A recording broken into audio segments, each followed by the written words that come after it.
আজকের রেসিপিতে থাকছে গুজিয়া। মিষ্টির রেসিপি তো আমার চ্যানেলে অনেক দেওয়া আছে, তবে আজকের মিষ্টিটি সম্পূর্ণ ভিন্ন। এই মিষ্টিটি বানাতে খুব বেশি টাইম লাগবে না, আর অল্প টাইমের মধ্যে একদম ঘরোয়া উপকরণ দিয়ে এই গুজিয়া মিষ্টিটি শর্টকাটে বানিয়ে নিতে পারবে। তো ভিডিওটি স্কিপ না করে দেখতে থাকো। আর একটি অনুরোধ রইল, ভিডিওটি ভালো লাগলে চ্যানেলটি সাবস্ক্রাইব করে দিয়ে অবশ্যই আমার সাথে থাকবে। প্রথমে গুজিয়া মিষ্টির পুর বানাবো। তরল দুধ নিচ্ছি কাপের 2 কাপ। দুধটা যখন হালকা একটু ফুটে উঠবে তখন দিয়ে দেবো এখানে কাপের আধা কাপ বাদাম। যে কোনো বাদাম এখানে ব্যবহার করা যাবে, তো এখানে আমি কাজু বাদামটা ব্যবহার করেছি। চিনিটা স্বাদ মতো দিতে হবে। আর দিচ্ছি এখানে চা চামচে 2 চামচ পরিমাণে সুজি। সুজির বদলে এখানে কোকোনাট দেওয়া যাবে, আবার দুধের মাত্রাটা একটু বাড়িয়ে দেওয়া যাবে। তবে গুজিয়া পিঠার পুরটা যত দুধ দিয়ে বানানো যাবে খেতে ততই ভালো হবে। এবার নাড়াচাড়া করে বেশ যখন গাঢ় হয়ে আসবে তখন দিয়ে দেবো এখানে একটু এলাচের গুঁড়ো। গোটা এলাচও দেওয়া যাবে, তাতে কোনো অসুবিধা নেই। তবে পিঠা যখন তৈরি করতে যাব তখন গোটা এলাচগুলো অবশ্যই তুলে ফেলে দিতে হবে। তো এখানে গুজিয়ার পুর তৈরি হয়ে গেছে, এক সাইড করে রেখে দিচ্ছি। এখানে ময়দা মেখে নেব। তো ময়দার জন্য এখানে 2 কাপ পরিমাণে ময়দা নিচ্ছি, সাথে দিচ্ছি 1 চিমটে লবণ। যে কোনো মিষ্টি খাবার একটু লবণ দিলে টেস্ট ভালো লাগে, তবে খেতে না চাইলে তোমরা অবশ্যই স্কিপ করবে। চা চামচে 2 চামচ ঘি ব্যবহার করব।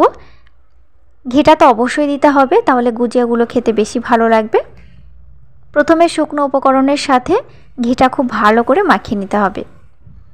এখানে ঘিটা একটু বেশি লাগবে।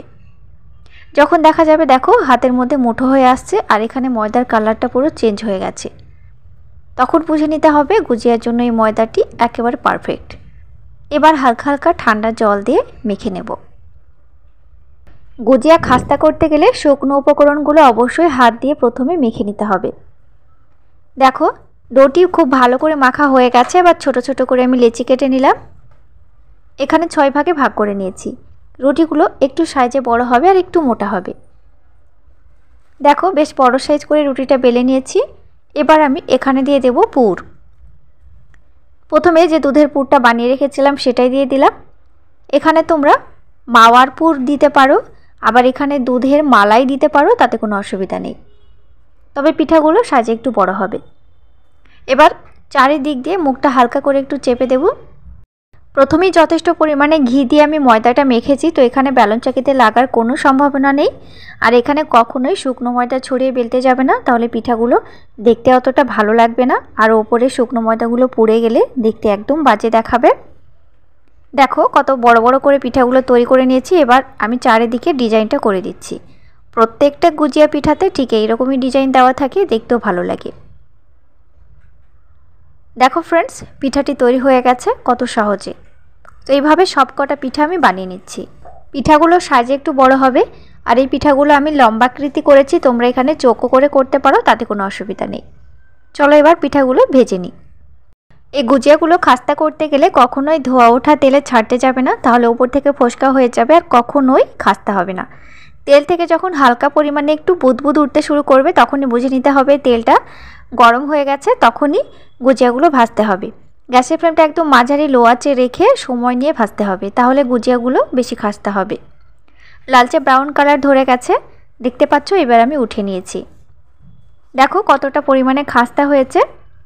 গুজিয়া মিষ্টিগুলো খাওয়ার জন্য একদম রেডি হয়ে গেছে। তবে আরেকটু স্বাদ বাড়িয়ে তোলার জন্য আমি এখানে আগে থেকে 1 কাপ চিনিকে আঠালো সুগার সিরাপ করে রেখে দিয়েছি। এটা হলো ঠান্ডা সুগার সিরাপ। গুজিয়ার ওপরে হালকা করে একটু ঢেলে দেব, তারপর হালকা হাতে একটু নাড়াচাড়া করে নেব। এই পর্যায়ে গুজিয়া মিষ্টিগুলো ঠান্ডা, আবার সুগার সিরাপও ঠান্ডা। আর এই পর্যায়ে দুটো উপকরণ অবশ্যই ঠান্ডা অবস্থাতেই মেশাতে হবে, তাহলে গুজিয়াগুলো বেশি খাস্তা থাকবে। তো দেখো কতটা পরিমাণে এখনও খাস্তা রয়েছে, ভেঙে দেখে দিচ্ছি। আমি দেখতে সৌন্দর্য লাগার জন্য উপর থেকে একটু বাদাম ছড়িয়ে দিয়েছি। যে কোনো বাদাম এখানে পরিবেশনে দেওয়া যাবে, তো বাদামটা আমি হালকা একটু গুঁড়ো করে ছড়িয়ে দিয়েছি, এতে দেখতে বেশি ভালো লাগবে। তো পুর ভরা এই খাস্তা গুজিয়াটা অবশ্যই বাড়িতে একবার বানিয়ে নিও।